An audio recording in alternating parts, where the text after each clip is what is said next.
You knew as Catherine, I knew as Mum, and for 40-some years of my life, we came to become best friends. One of the things that she always wanted me to do was to go into television and broadcasting. And it was, I know this is her way of telling me, utafanya tena nitataka, because I'm in front of TV screens and there's all kind of media, which is one of the things I always shied away from and never wanted to do. My job was always to be Mom's bodyguard as I got older, and I got to understand that Mummy is Catherine Kasavuli. And before, it was just the radio playing in the background, and I would hear her voice. The maid would tell her, yeah, leo alikuwa nakuongelesha kwa radio. You know, lawyers and radios, we keep mixing into this thing.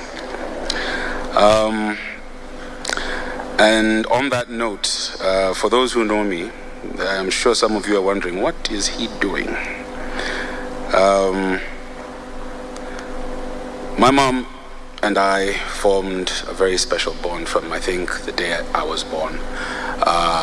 We were always laughing with each other, and that's why I really want to thank the MC for giving her the kind of tribute and send-off and the congregation that I admired and I would have wished for her. Laughter. Even when we didn't have much, even when she was struggling to educate me, we always had laughter. In the home, with friends, when she would come to school. My second mother, Dr. Sheila Wamahio, was reminding me of a race my mother and I had in Riara Primary School, where it became quite competitive, and a mother was actually quite happy to beat their child in a school race. And, that kind of toughened me up, and, I took her on for the next one. So that's the kind of relationship we have. It was jovial, joking, and I got to know a lot of the people that she knew as well. And, the journey with Mom, she always, as I'm getting all these tributes, she was proud of me, but I liked her to keep it quiet. I did not want her to talk about me. So one of the first fights we had, we call them fights, but we had disagreements, is please don't put my name in the newspaper when you're being interviewed, and kindly don't put my picture. She says, but how do they know I have a child? I said, well, get a picture from somebody else. I don't know, And she... as much as she wanted me to follow in her footsteps, the reason why I got scared is because the shoes to fill were too huge and they were daunting for me.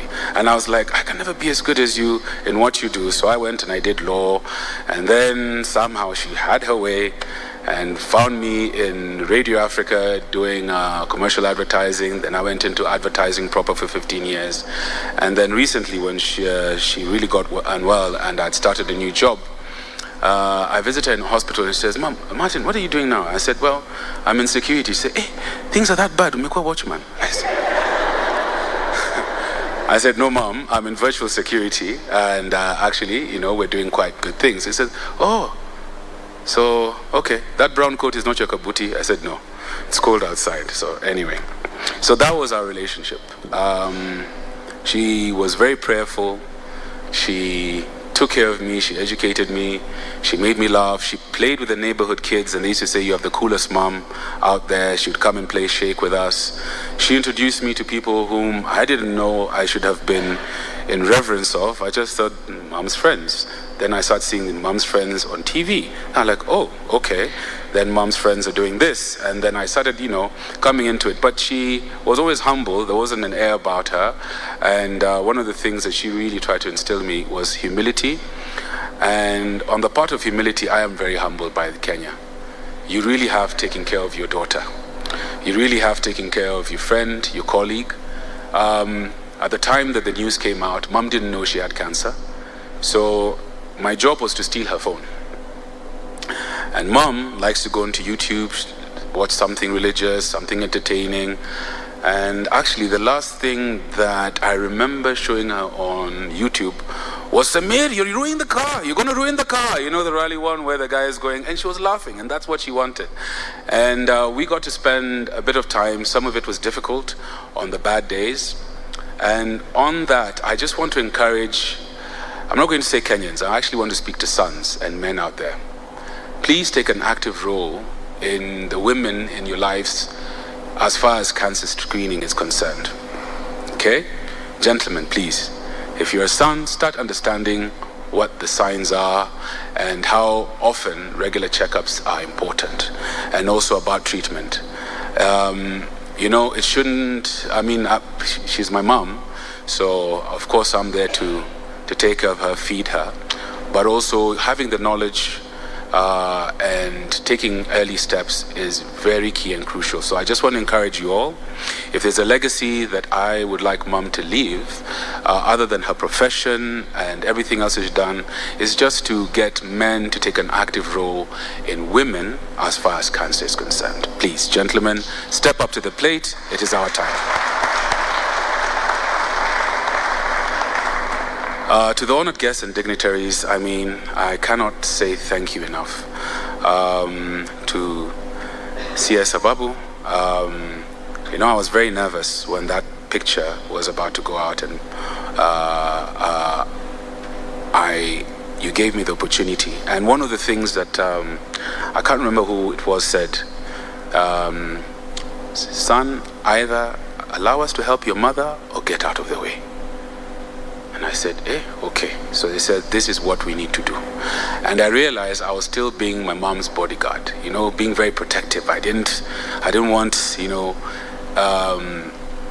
to take away her privacy, because many of you have little bits. Trust me, the only person who knows the full story is here.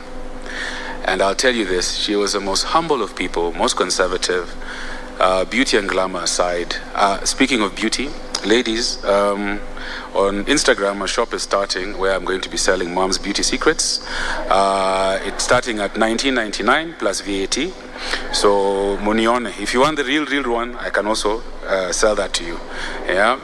Even as cancer robbed her of her health, that smile. My son, you're here. I'm like, yes, mom, I've come from work. Okay, where were you? What did you do? She always wanted to know what I was doing. She loved me telling her stories about the news. And I was like, hang on, weren't you just on? Okay, that's mom. And she prayed and she said thank you when I updated her of how Kenyans had been kind in supporting her, and with a blood drive, with the well wishes and the prayers. And I'll tell you this, there was a day things were so bad, I got so many WhatsApp praying for mom. The next day she was good. She was much better, and she stayed strong for months onwards. But she was also very cheeky patient. Very, very cheeky. The nurses are there. I'm about to excuse myself because they want to give her medicine. And then she's looking at one of the nurses and she's like, so to the KNH staff, nawaomba msamaha, but your friend. And she made so many friends, from Cecilia to Baby, the ladies who used to bring her food, to the chef. I apologize for sneaking in osobuko, samahani, but she wanted it and I had to get it for her. That was my job.